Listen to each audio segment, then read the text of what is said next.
Ladies and gentlemen, episode 96 of the DrewCast. Back with me again, my disembodied but never bodied voice. I got Justin with me here, man. But if you're wondering why I look so great, why I look so goddamn saucy right now, is because we just shot a video that's going to go on the music channel. Shot a little video to a song we did called BS, which shout out my boy Sion. Me and him we wrote to that song a couple weeks ago. He was one of the he's one of the reasons I killed that song, bro. Cause you know when you're riding with other rappers, bro, you get hella pumped up, man. But I'm gonna get straight to the point this week, guys. For episode 96, we're gonna get straight into it. How old are you that when 9/11 happened? Do you remember how old you were? Like, you were pretty young. I was in 3rd grade, so you had to been like 2nd grade. No, I was in 1st in September. So I was 7. I just turned 7. Really? I think I was in 3rd grade. I'm pretty, because my birthday was the night before, which we had a good ass birthday. Like, that's the craziest part. Like, we had a great birthday. We wake up, we go into the living room, and from what I remember about 9/11 was all the parents were watching the TV. They were just like, like, you know, like none of us knew it was happening. We're all kids, right?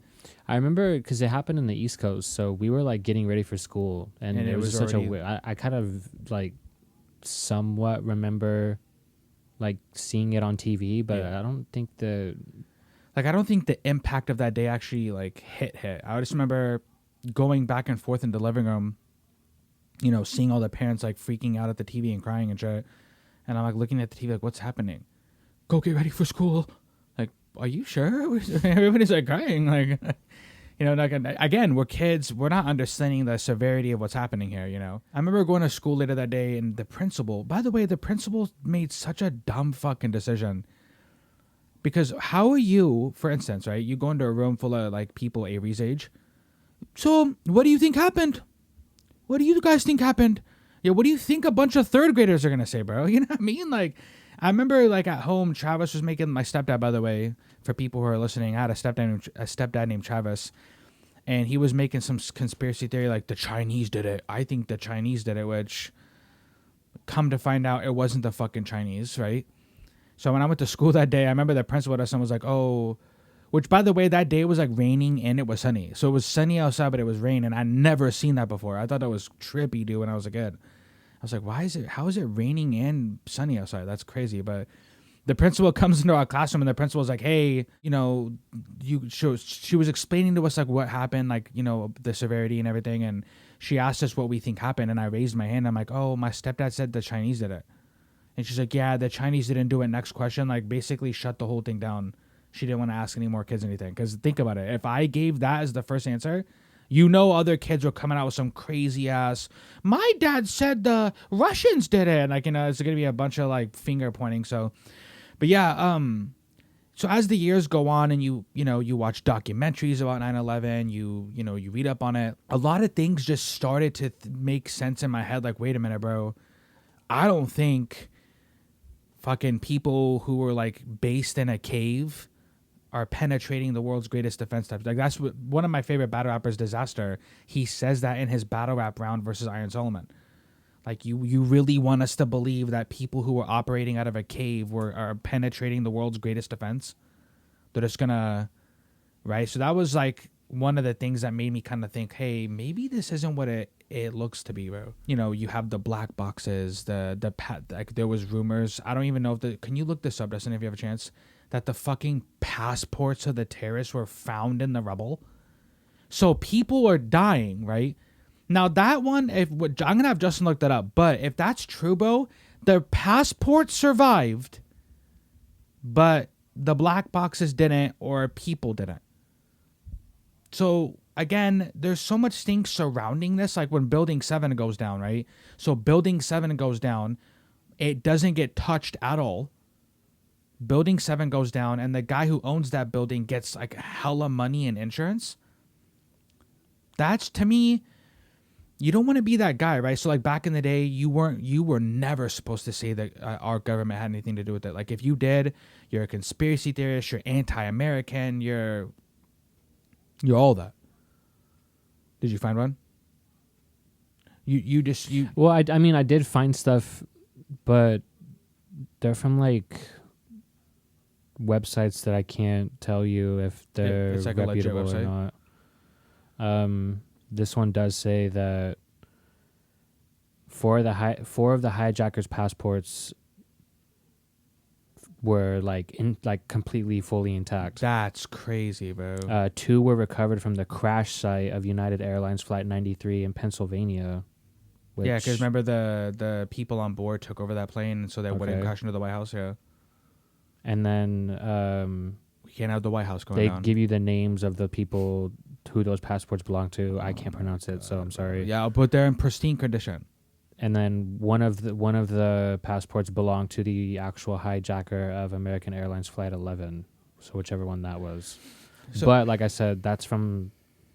So what you're saying? Yeah, okay. And let's just say that there's more. Actually, there's just more that surround 9/11 that you think to yourself, "Hey, bro, this doesn't look right, bro. We had something to do with it. Like, there's blood on people's hands, bro." You know, you hear the phone calls coming from the planes and the buildings to like their families. I hope the people who are behind this, I hope you listen to those phone calls every day, bro, and you say to yourself, was it worth selling our soul? Was it worth selling our soul for whatever war you wanted to go start?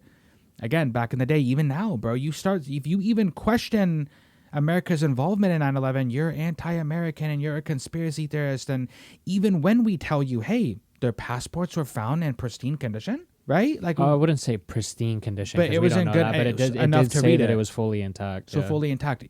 There's no black boxes, or the black boxes were broken, right? Why can't we hear you know what I'm saying? Like, when you get told that kind of stuff, you're like, what is going? Like, you know, it's sad because a lot of Americans died, but not only did a lot of Americans die in 9/11, like the Muslim community that lived in America got treated like shit afterwards. That's something that a lot of people really don't bring up, bro. Not trying to sit here and cape for people, but like, bro, they got treated like shit after 9/11. Like people who had nothing to do with 9/11, bro. Especially for like our generation, because like we were kids, right? Yeah. So you know how like you're in kind of like that sponge phase of like information and you know. You're just trying to you're not trying to look un-American when you're a kid. Like, so like the whole world around you is telling you that like these people are terrorists, bad and everything. So like you kind of grow up, not you specifically, but like in general, like when you see how like those people were treated. I mean, I'm not gonna lie, I wasn't calling people towel heads and shit and like, you know, like the sand N-word, but like, bro, like, you know, growing up, you know, you did kind of look at those people differently because you were a kid. Like, you know, you have your parents and people around you saying this, and just I never like news media, your parents, your friends, like everybody is. I wasn't like hate crime people, but like, you know, you people, a lot of us would be lying if we didn't say that we kind of looked at things differently after this, right? Yeah.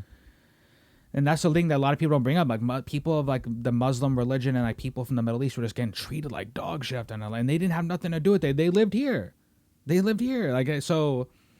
You know, you get called a conspiracy theorist and stuff. Well, an article recently came out kind of confirming what a lot of people already knew. I mean, like, bro, like George Bush is sitting there. He's reading to this class when he gets the news of 9/11, right? And when he starts talking about it afterwards, he's talking about the 2 towers being hit when only one at the time has been hit. So that's the first red flag. Now, again, like I said last week, a lot of the things that are being talked about, you can kind of make an excuse for it. Well, maybe George Bush didn't know, or maybe no, bro, like this right here. So this is from the Business Insider, and I'm just going to read it to you guys because I felt like when I was online, this is like the most reputable source that I could find.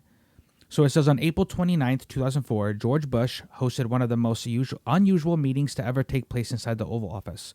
The 10 members of the 9/11 Commission got to ask him and President Dick Cheney any question they wanted about the September 11, 2001 attacks. The words that were spoken in that room remained secret for nearly 2 decades. Now, we can finally read what Bush said. Earlier this month, after more than 18 years, the government declassified 31-page memorandum for the record, which is a compilation of notes that the commissioners took during the meeting. The document shows that the commissioners were giving Bush multiple chances to acknowledge the numerous documented warnings that he had received from his own government of an impending attack by al-Qaeda. For the most part, Bush failed to do so. Instead, he passed the buck. Perhaps the largest of Bush's invasions that day concerned his CIA director, George Tenet. The threat was overseas. That was what George said.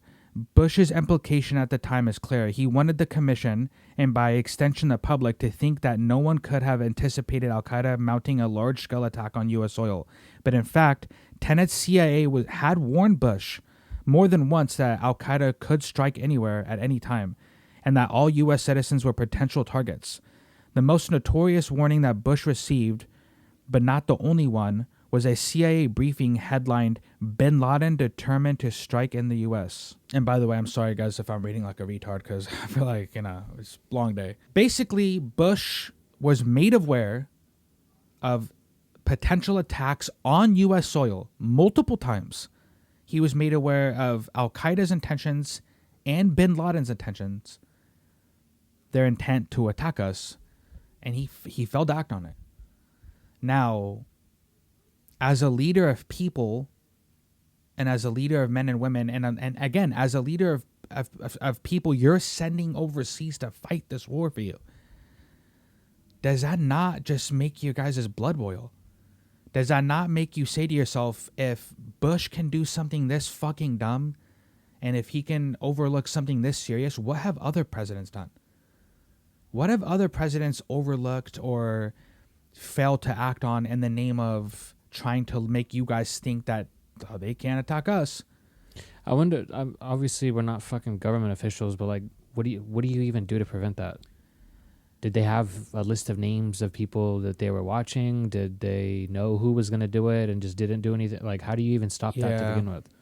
You're supposed to just not let. You brought up a good point. Saudi I'm not a government official or someone who works in the military or defense, so I don't know what exactly we could have done. But I feel like if we are the world's best nation and we have the strongest defense in the world, we should have been able to do something. What makes it worse is that this guy just straight up lied to our faces, bro.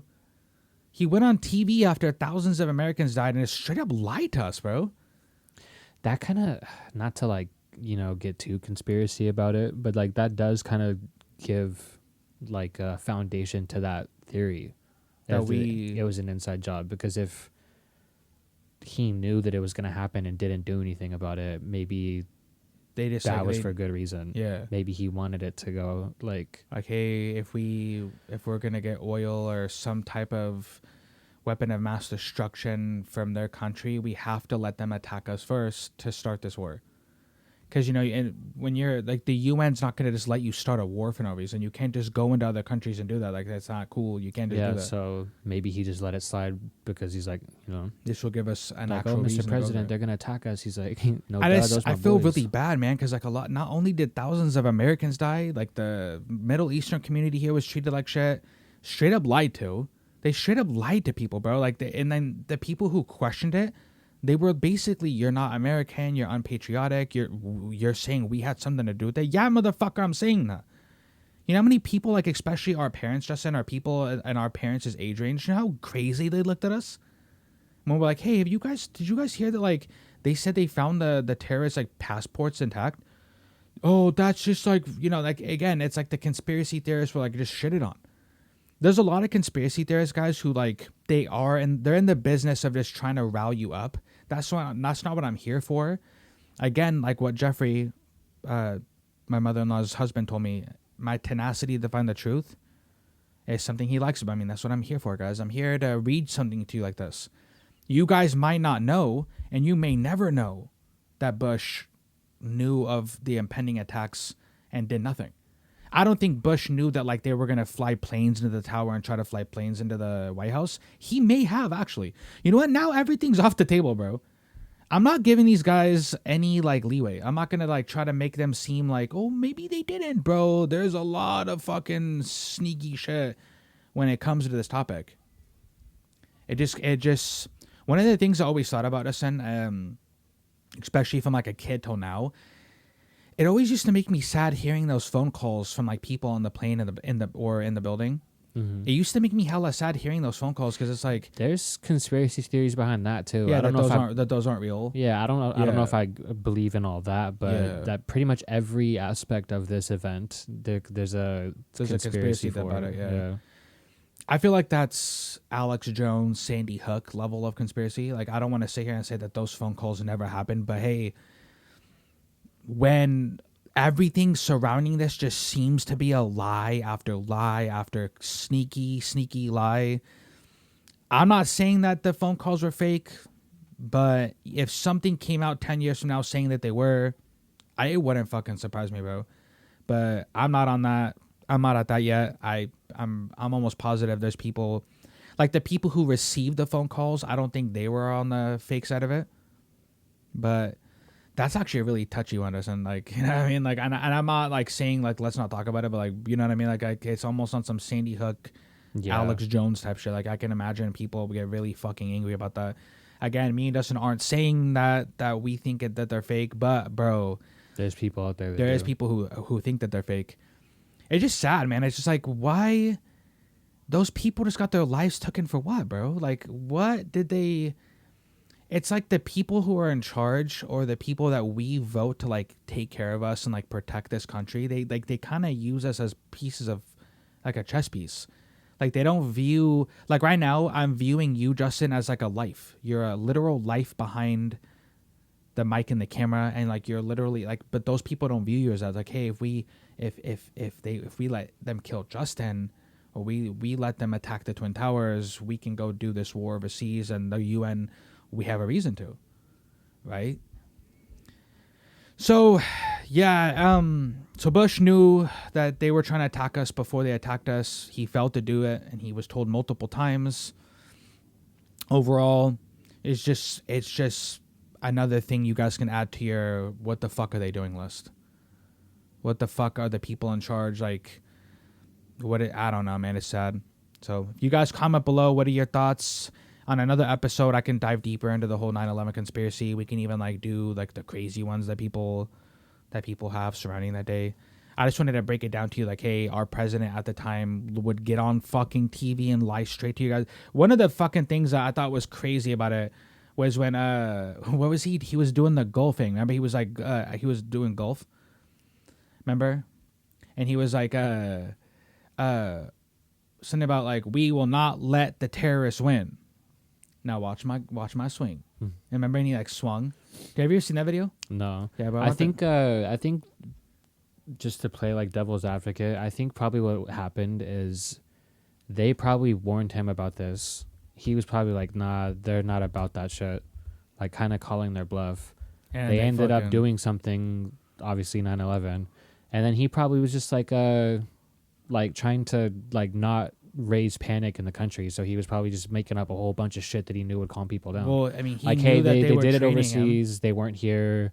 We didn't know about this. It caught us off guard. Whatever. I mean, he knew that we were training Bin Laden, though. So the CIA trained him. Like, I know, but I'm saying I think he probably lied to like the media on purpose to like not have everybody like fucking panic, thinking that we were getting attacked on American land. So this is so crazy. So Bush's, I'll just play it.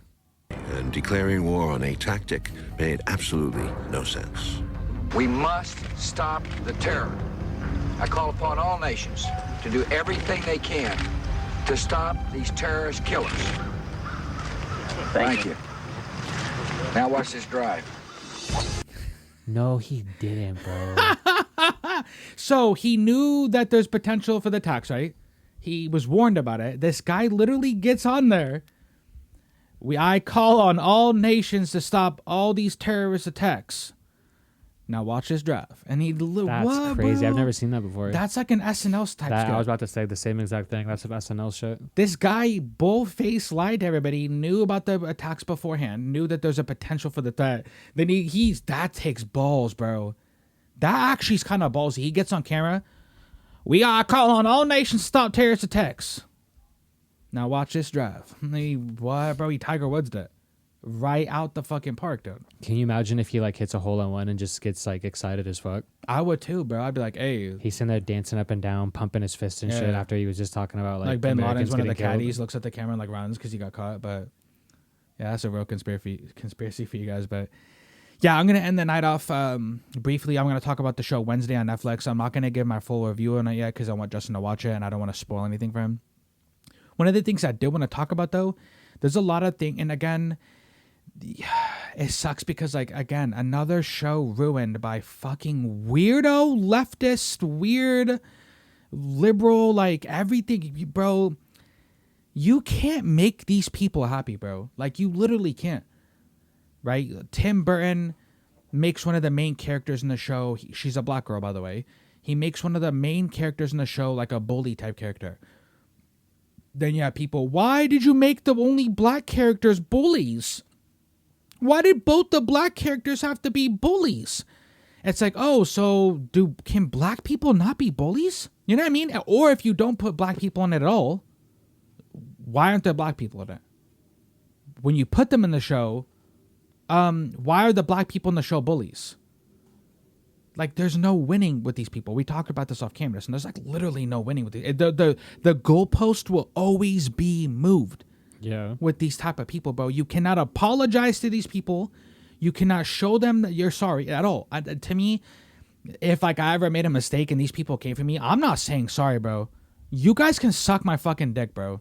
I'm not saying sorry because you can't say sorry to these people. The goalpost will always be moved. You know, Jenna Ortega she plays Wednesday Addams in the show, right? And Jenna Ortega, the dancing scene. You know, there was rumors that it was like she did it in one take, that it was improvised, that she did the choreography for it. But then she was sick, right? And she says like that was the first day I had COVID, but I still pushed through and I did my dancing scene. Why was she dancing when she has COVID? She was just willing to get all of her other coworkers sick and then put their lives in danger? Their lives in danger? Bro, what are people smoking, bro? What, bro, I'm just going to call what it is. It's a cult. These people are a cult, bro. They got swindled. I'm not one of those people that says like COVID's not real. I'm not that deep into the fucking rabbit hole, right? But if you're like, remember like back in the day, you'd work through like a cold or the flu, you'd work through it. And maybe we shouldn't have back in the day. Maybe that's one of the things we got to change. But you wouldn't see people say like, you put your lives in danger. Like when Michael Jordan did the flu game and he won a finals fucking game, sick as a dog. Where are the people saying he put Scottie Pippen's life in danger and Dennis Rodman's life in danger? Yeah, can you imagine?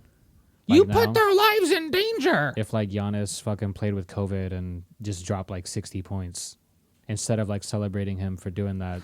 Why did you play with COVID? Instead of like, and I think a lot of this stuff is fake, bro. You know what I mean? Like, I don't think black people were saying like, why were the only black characters bullies? I don't think regular, real people were saying, why were you putting their lives in danger when you danced with COVID, right? And I don't think like real people were saying like, why? Because, you know, like a lot of people are like fanboying over Jenna Ortega, right? Because she kills the role to some, by the way. So they're fanboying over her and Wednesday Addams. And a lot of people are like, they like Jenna Ortega's an adult. She's an adult. She's been in movies before. She was in the movie X that I watched last year, and she was in You, right? She's an adult, bro. And you have people who are like, oh, if you fanboy over her and Wednesday, you're kind of on some pedo shit because she looks like a little girl in the show. Which I told you this off cam. She kind of does look like, they made her look like a little girl for real, bro. Like, yeah, she's 20. Yeah, and she literally looks like a little girl in the show. She looks like a 14-year-old, right? Also, she's 5'1" in real life, so that's short as fuck. Of course she's gonna look like a little girl. She's fucking 5'1". Yeah, she's 5'1". So, I mean, and you got those people like, you guys are pedos fanboying over it, bro. That conversation I could probably say for another day, because I've kind of said when it comes like people like Ariana Grande and like people who aren't like their physique is like really small and like they have like really small boobs and ass as an adult. It kind of like, if you're like only going after girls who look like that, it's like, I can see where the argument could be made, but at the end of the day, like, why can't we just enjoy this show for being good? You know what I mean? Like, why does it have to be, okay, like, is there black people? Is there not black people? Why are the black people bullies? Why are you dancing with COVID? Why do you like a girl who's an adult who looks like a little girl? Why do you, it's like, bro, you just can't win with these people. The goalpost will always be moved. That's why you can't apologize, dude. You can't say sorry to these people, dude. Because once you say sorry, they know they got you. They got you, dude. Every single time now you make a stupid mistake. You said this. You did that. That's why I said, bro, come for me. Because you're not getting a sorry out of me unless I legitimately want to give you a sorry. Mello said the R word, which I mean retard, by the way. I'm not saying sorry. Mello, you know what I mean? Unless it's something I genuinely want to say sorry for, and you'll feel it from the person, right? That's why it's funny because, like, when in the last, like, recent, like, 5 years has that not happened to, like, a popular movie or show? Like, literally everything is there black people in it? Are there people of color in it? Why are you sexualizing people? Why is you're dancing with COVID? And, like, everything just, like, there has to be something for you to complain about, right? Like, you could literally make a show about, like, European Vikings. Where are the black people? You know what I mean? Like, so again, I don't think a lot of actual black people are saying this. There's no way, because I feel like I'm living a lot of the same experience a lot of you are living. And, like, when is the last time you heard any of your black friends or any of the black people you're acquainted with say shit like that? I think it's just fake clicks, bro. I think a lot of these sites, they make up fake outrage, fake clicks for you to click on and, like, and do what I'm doing. I fell for the trap. That's probably what happened. I now realizing it, bro, I probably fell for the trap because now I'm talking about it, right? So I really hope there's people out there who aren't like, why are the black kids bullies on Wednesday? Because those kids killed it. The black girl and the black guy in the show, I don't know their names, but sorry for referring to you as that. Don't know their names, but they killed it, right? And I actually think they're doing really good in the show so far, because I think I have like 2 episodes left. That's kind of why I'm not fully going to review it, but they've been killing it, dude. So, and you can tell that, like, Tim Burton didn't do it to, like, fit a quota. That's kind of what the problem is with all these type of people. It's just a quota they're trying to fit. You know, and I'm pretty sure as, like, a black person, black people don't want to feel like they're just some quota meeting, like, actor. Like, I want you to pick me because I'm a good actor, not because you have to fit a quota, because I feel like that's more disrespectful to, like, people like Mexicans and black people, you know what I mean, right? So what's the college thing that they do for that? What's it called? I think it's the Rooney Rule, isn't it? No, it's affirmative action. That's what it is. Yeah. Obviously, I can't speak for every fucking minority person of color, but from some of them that I know, they think that shit's all bad too. Because it's exactly what you're talking about. It's just like, hey, I didn't get into this college because I'm smart, or I didn't get into this college because I qualify. Like, you just picked me because of the color of my skin. Yeah. So, I mean, at the end of the day, guys, like, that's kind of what it is. It's just the affirmative action of movies. The show's good. I'm gonna try to get my brother to watch it. It's really good. I think you and Kylie would, like, really enjoy it. And I think the people who watch me, you guys are good. If you haven't already watched it, Wednesday's amazing. It's a good show. It just kind of sucks that, like, we've turned everything into a clickbaity, angry, like, and I don't think a lot of black people really, like, said any of this shit. I don't think a lot of people of color even said any of the stuff that, like, a lot of these people have been, like, saying online. I just think these websites know when to, and I probably just fell for their trap again. So, but yeah, if you guys haven't watched it, go ahead and click on that show. It's amazing. It's on Netflix. And yeah, that's actually the end of tonight's episode. I think we ran a little shorter than usual, but we do have a video dropping on the music channel this week too.